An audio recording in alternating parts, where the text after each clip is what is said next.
Fala pessoal, tudo bem com vocês? Bora atualizar as notícias do Timão porque tem uma final pela Libertadores da América. Time titular e já de olho em 2025. Sim, tem atacante e lateral na mira e a gente vai falar sobre isso. E é sobre isso que eu quero falar, porque já tem negócios se mexendo, já tem negócios acontecendo.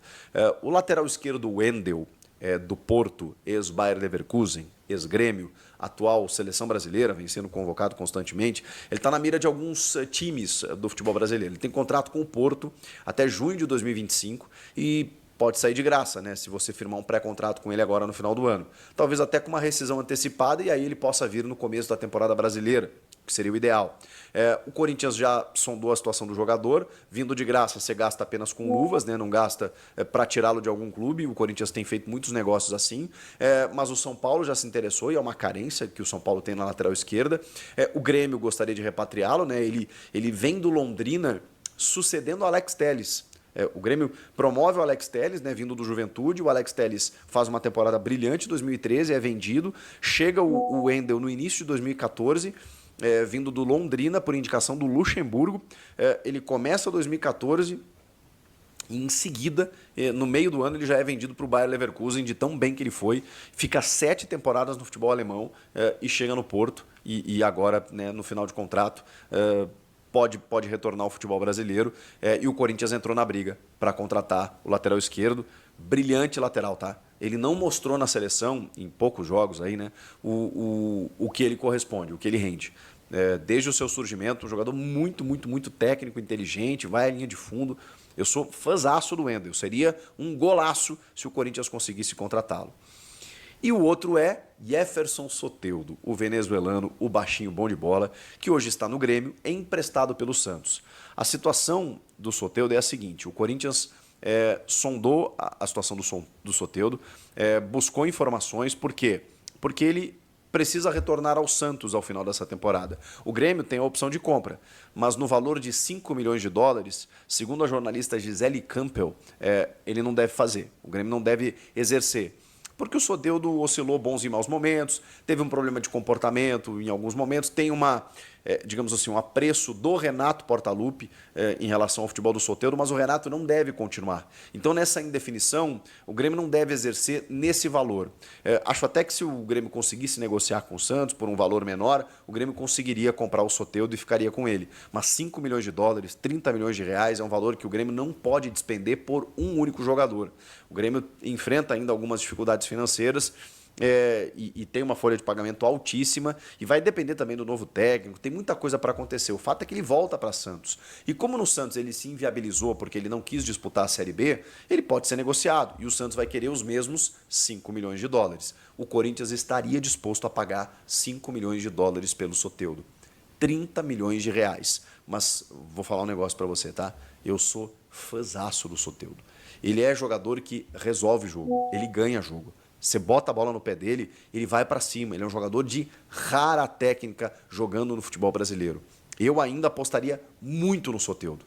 No Corinthians, meu Deus do céu, mas vai voar, mas vai assim, empilhar assistências e gols jogando, seja com o Yuri, com o Memphis ali. Você pode fazer uma linha de 3 ali no ataque. É um jogador que o Corinthians não tem. Né? Saiu o Mosquito, que era um jogador dessa característica e nem se compara com a qualidade. O Thales Magno é um jogador parecido, mas ele não é igual ao Soteldo. O Soteldo é muito vertical. Eu sou fãzaço do baixinho e acho que vale o investimento. O Corinthians sondou, pode negociar com o Santos na medida em que ele vai voltar ao final do ano, e a informação que vem de Porto Alegre é que o Grêmio não vai ficar com ele. Não ficando, o Corinthians entra forte na parada para ter o Soteldo. Gosto, hein? Gosto muito. E você? Wendel, Soteldo, curtiu? E o jogo contra o Bahia? Vamos falar sobre esse jogo importantíssimo da noite desta terça-feira, 8 da noite, a despedida da Arena Corinthians, da Neoquímica Arena, do Corinthians na temporada. O último jogo diante da torcida, depois o Corinthians fecha o Campeonato Brasileiro, fecha a temporada em Porto Alegre, lá contra o meu Grêmio, né? O Grêmio já escapou do rebaixamento, tem uma chance remota de Libertadores, mas não creio que o Grêmio vá conseguir.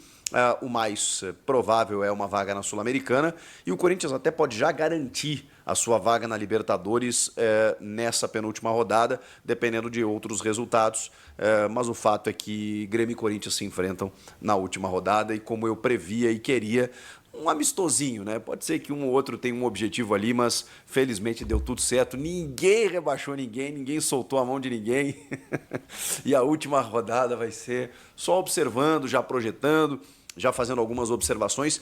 E é curioso, né? Porque esse vídeo também tem a ver com Grêmio e Corinthians. Eu já vou falar sobre isso. Falando especificamente desse jogo contra o Bahia, é importante porque Corinthians e Bahia, Bahia e Corinthians têm a mesmíssima pontuação. 50 pontos os dois atingiram. O Bahia tem uma vitória a mais e por isso é o 7º colocado e com isso o Corinthians é o 8º. Se terminar assim o campeonato, o Corinthians vai para a pré-Libertadores, vai para a Libertadores, garante vaga na Copa do Brasil e tá tudo lindo, tudo certo. Mas restam 2 rodadas.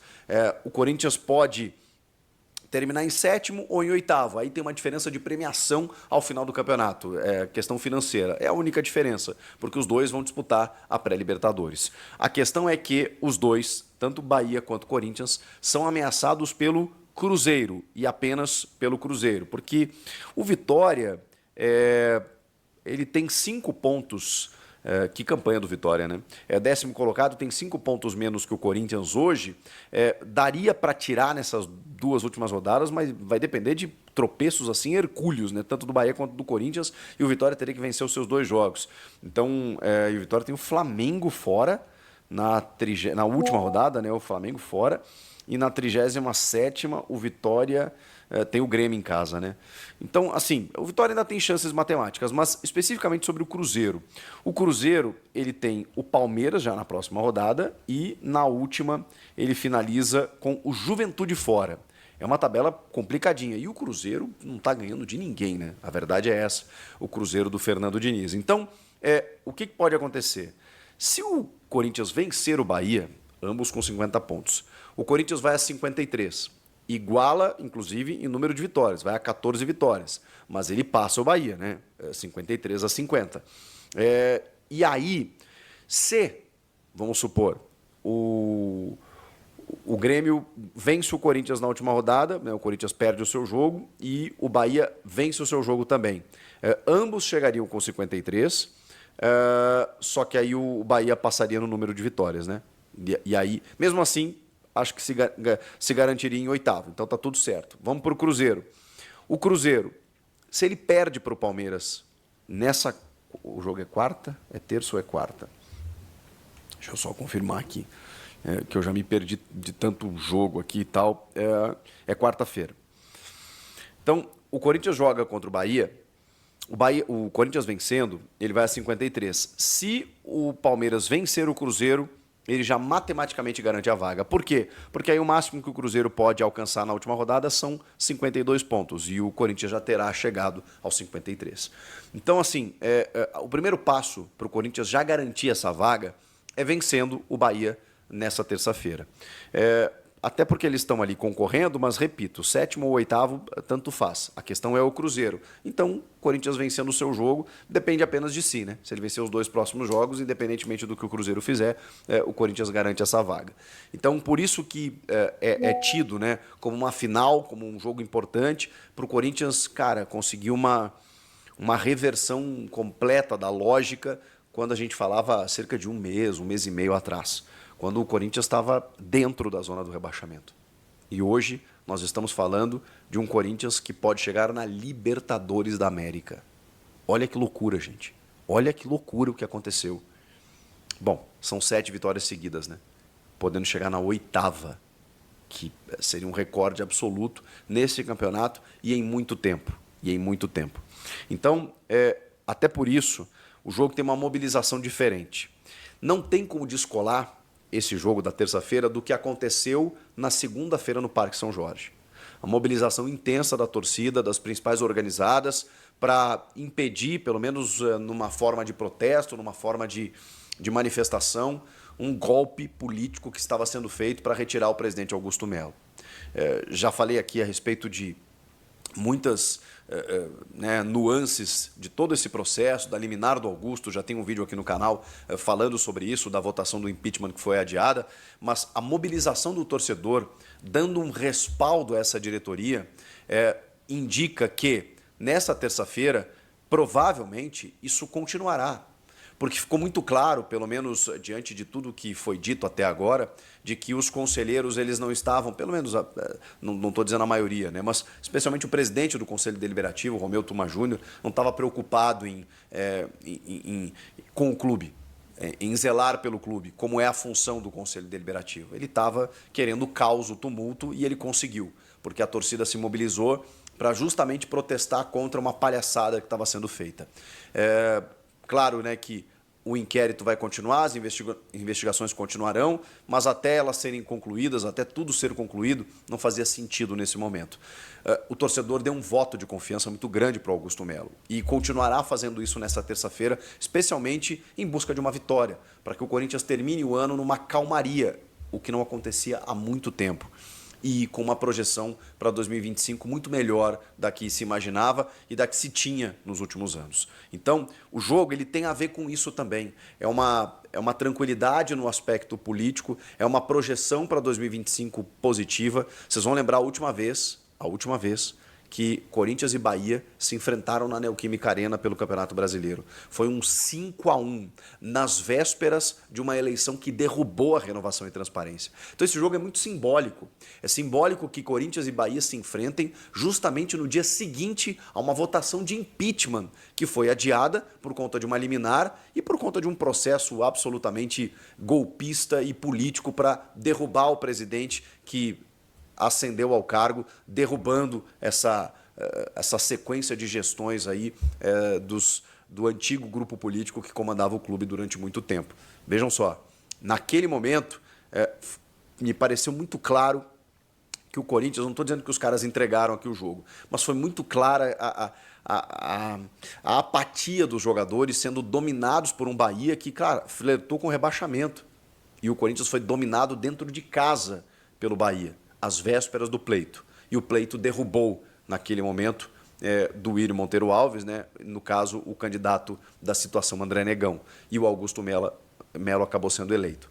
Um ano depois, Corinthians e Bahia se enfrentam no dia posterior a uma quase votação para o impeachment do presidente. Que loucura.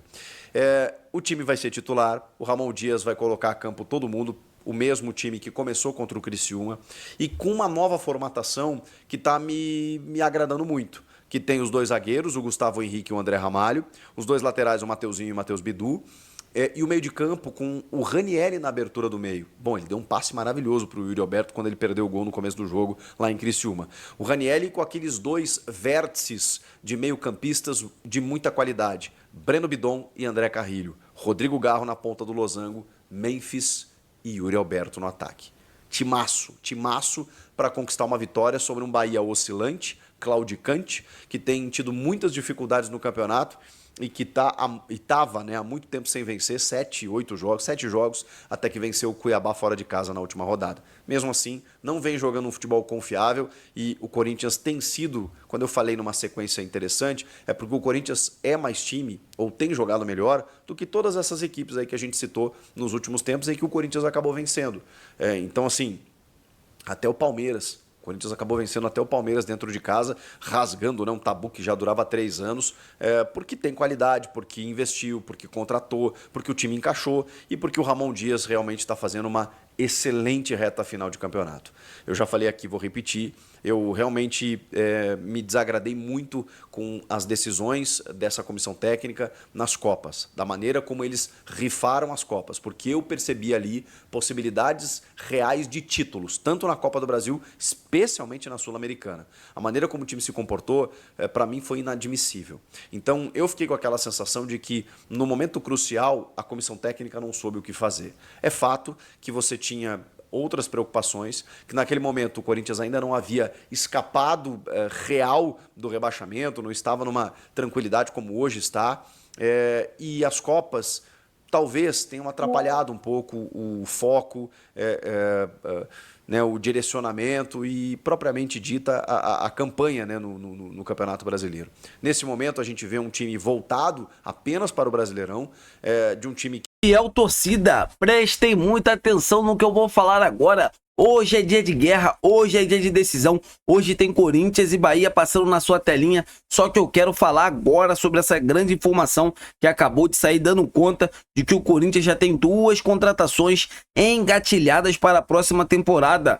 Primeiro, Soteldo joga muito, o Corinthians está disposto a fazer, né, uma investida de 5 milhões de dólares para contratar esse jogador. E o lateral esquerdo, Wendel, que joga pelo Porto, muito bom atleta. Então o Corinthians está analisando, né, esses 2 jogadores, esses 2 possíveis reforços. Pode chegar no timão. Vocês acabaram de ver o Chico Garcia atualizando sobre tudo que está acontecendo no Corinthians, né? Então assim, eu quero saber de vocês. Eu aprovo e aprovo muito. Essas 2 contratações chegam para evoluir, para mudar o patamar do Corinthians na próxima temporada. Vocês aprovam a contratação do Soteldo e a contratação do Wendel? Deixa aqui nos comentários para a gente estar debatendo sobre esse grande assunto. Fiel torcida, eu tô indo nessa. Se inscreva no canal, deixa o like e até a próxima!